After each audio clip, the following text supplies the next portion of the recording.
man stands and says the fire that came down on Mount Carmel did not come from God? Yes, it was not. I repeat, it was not. All of them, they talk from afar. It's only you they'll be talking to. Me, they'll just be looking at me. And when they see me, bless you, man of God. Sugar size.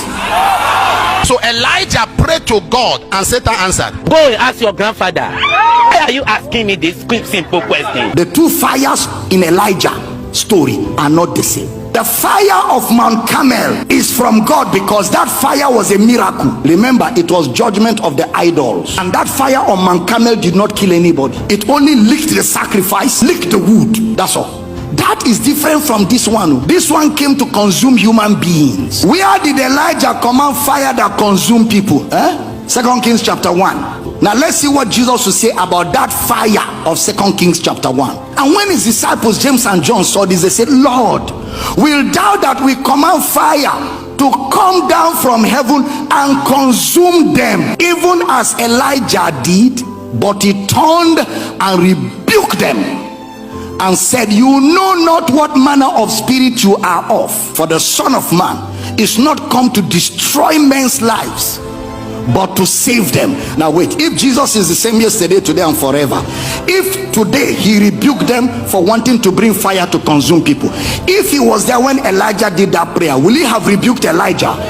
Why? Because that fire was not going to come from him. Elijah opened the door to spirits, and those spirits took at neither give room.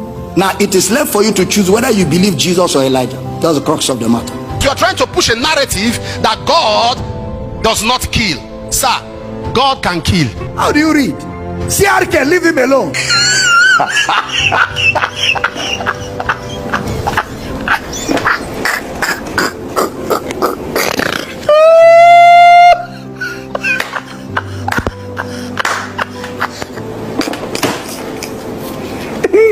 Viewers, apologize. I'm continue.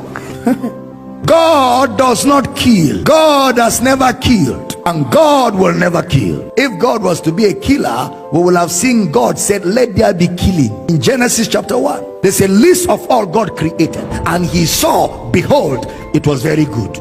Then who killed and destroyed him that had the power of death? That is the devil. Hebrews chapter 2 verse 14. Now watch so that you're totally free from this thing.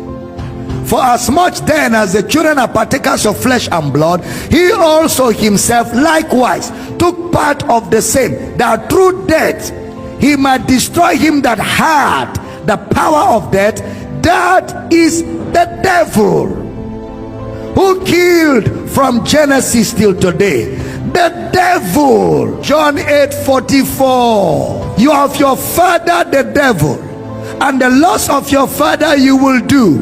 He was a murderer from the beginning, and abode not in the truth, because there is no truth in him. When he speaketh a lie, he speaketh of his own, for he is a liar and the father of it. So who was the murderer from the beginning? Satan. Who killed from the beginning? Satan. Romans 5:12. Who created death? Wherefore, as by one man sin entered into the world, and death by sin. Man created sin, man brought sin, and the sin that man brought death. Not God. God is light. In him there's no darkness at all. God is life. I am come that you may have life and be abundant. God doesn't kill. Welcome back. That's a controversial one. Now, I took the opportunity to query AI, and the question I asked is this: does God kill? It says, in the context of the Bible, God is sometimes described as ending lives, but this is distinct from murder. While God is portrayed as loving and just, and takes no pleasure in the demise of the wicked, certain Bible passages describe instances where God brings death to people or nations, particularly as a result of their extreme evil or corruption. However, these acts are seen not as murder, murder. These acts are seen not as murder, but as a form of divine justice or punishment for actions that have led to a loss of righteous living. What are the key distinctions? Let us look at it. Murder versus divine justice. The Bible emphasizes that God does not murder, which implies killing unlawfully and with wicked intent. Instead, when God ends lives, it is viewed as a just and righteous action, even if it appears harsh to human standards. Moral character of God. Biblical theology holds that God is perfectly good, loving, and just. So any action he takes is in alignment with his moral perfection. Reluctance.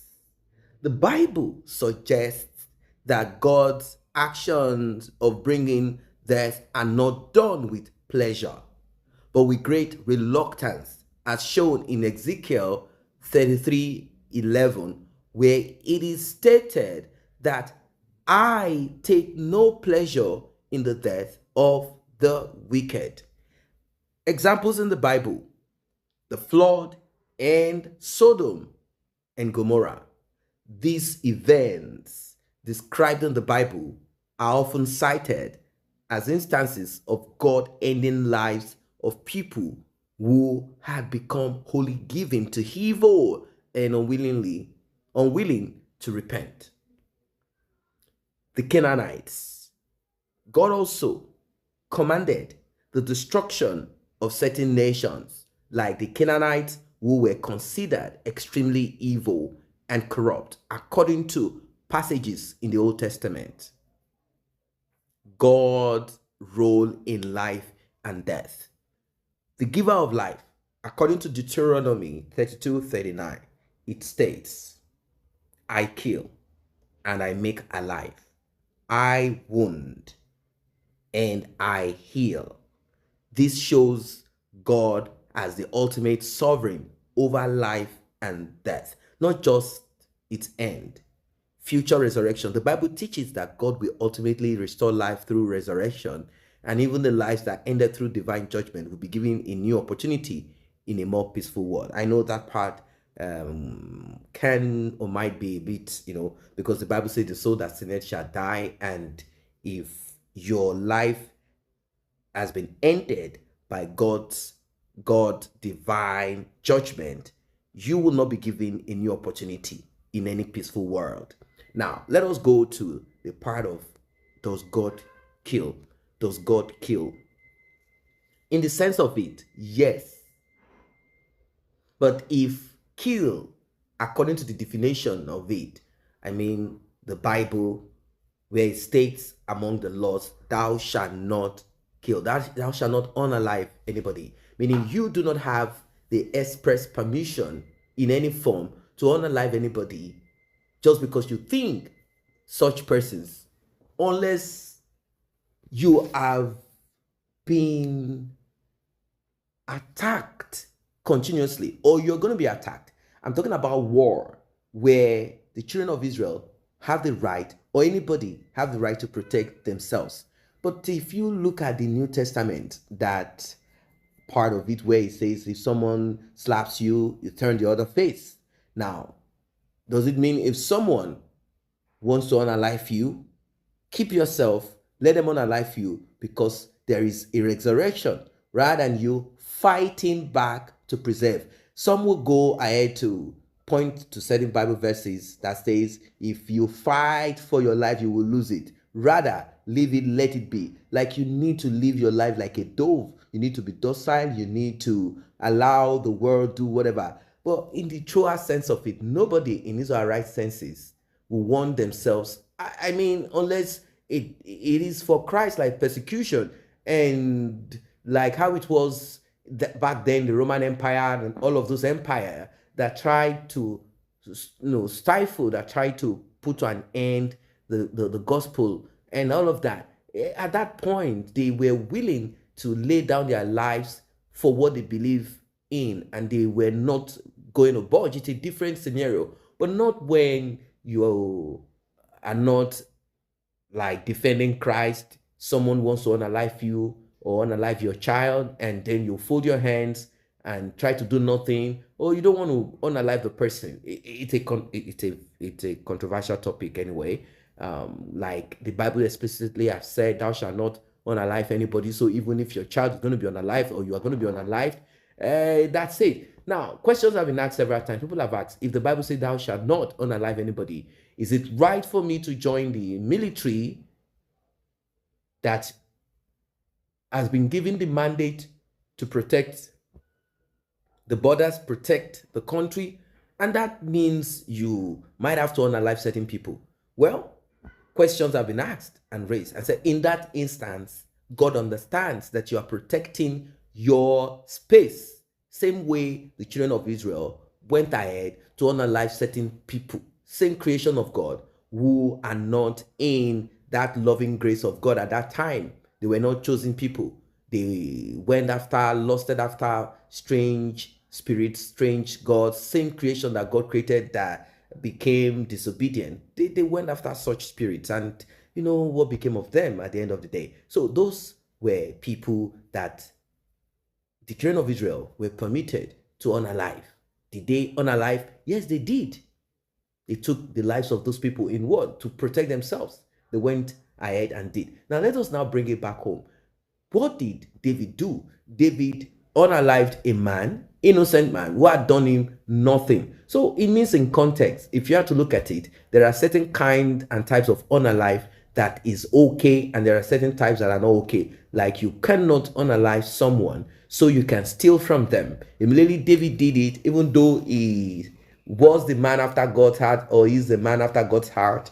He was punished for what he did. He prayed, he did all that, and he did all that he could, and he was still physically punished, if not directly. But his family, his children, they suffered. Things went bad. So it means there are certain kinds of unalive. So the question, can God permit you to unalive? Now let us look at the story of Elijah, where fire was called. There are a lot of people who have said such, and ABEL DAMINA has been able to bring us back to the question that the disciples asked Christ. Apostles, they asked him, they said, look, and he said, no, know ye not the Spirit. Now that context of it, that part of it can be interpreted differently. After all, he also often would talk about the original language that the Bible was written, and the context. What does that part mean? Does it mean, know ye not that we are not here to unalive anybody, but rather to save? Does it mean that Christ would not unalive? Well, if he wanted, he would have unalived that person, would have supported his disciple who went ahead to cut off the ears, and Christ had to pick up, according to the Bible, and place it back like, no, we are not here to fight. But back then, opportunity was given to protect and to fight. So question is, was it wrong? What kind of spirit? According to ABEL DAMINA, Elijah opened door. He opened the door. He opened the door to strange spirits. According to him, those spirits were the ones that answered that prayer. Like, well, if you can access the spiritual realm, we're also alert. We'll answer for you and help you unalive those soldiers. Is it really true or not? Now, that definitely is a bone of contention. According to him, that's not true. If you look at the character of Christ, God would never, if you look at the character of God, God would never have answered such prayer to destroy those people. But would it have been, those soldiers, those army destroying Elijah? Would that have been better? Is it not right for you to, come on, it is a two-edged sword. It is either you use the other side of it. It's like the rod and the staff. That's basically what it is. We have been given the power, but then he's trying to say, no, we've not been given the power to unalive anybody, someone that wants to take your life, meaning you cannot even pray for your enemies. You know, these are what it is in the New Testament, that you can pray for your enemies, do good to them. You don't need to pray and ask them to pray, let them have salvation. You are of a different spirit, the spirit of humility, the spirit of long suffering, and that docile spirit. You can't fight for nothing, just allow it be. But in those days, judgment was instant. As we know, God does his judgment instantly, and definitely if God does his judgment instantly, children of God will follow suit. Elijah will call fire from heaven. He's not going to sit down and chill. Back then, it was a different thing. And what's the purpose of Christ? The purpose of Christ is now to amend, perfect the law with grace. I guess that's what it is. Know ye not the spirit that we are of? We are now of the spirit of grace. But he said Jesus Christ is today, tomorrow, and forever. Yeah, he is. But then, the way God operated back then, you touch the ark, you die. It doesn't matter if your intentions were good. It doesn't make no difference. So that is basically what it is like. Do you know the era that we are in? The era that we are in is the era of grace. We are bringing in. We are trying to make everything full of grace rather than judgmental. But does it mean that demons answered? Well, it is possible that strange spirits could come in and penetrate. After all, those spirits don't have their own power. No, not at all. It is still the same power of God. Those spirits could have responded. That's what he's saying. Now, does it mean that Elijah does not have the spirit of discernment at that time to know that demons are the ones that responded? What I need you to understand, that all powers belong to God. Is it possible? Possibly. But I want to believe that God answered that prayer to destroy, because Elijah had the authority to call fire. He had the authority, same as you can perform miracles. Same. He's a prophet. He's a military arm of... He is not there to evangelize to nobody.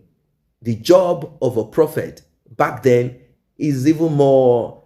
I mean, it's still the same office, but back then, you know how hostile it could be. Like you're sent to talk, to tell a king that knows how to unalive people, cut off people's neck.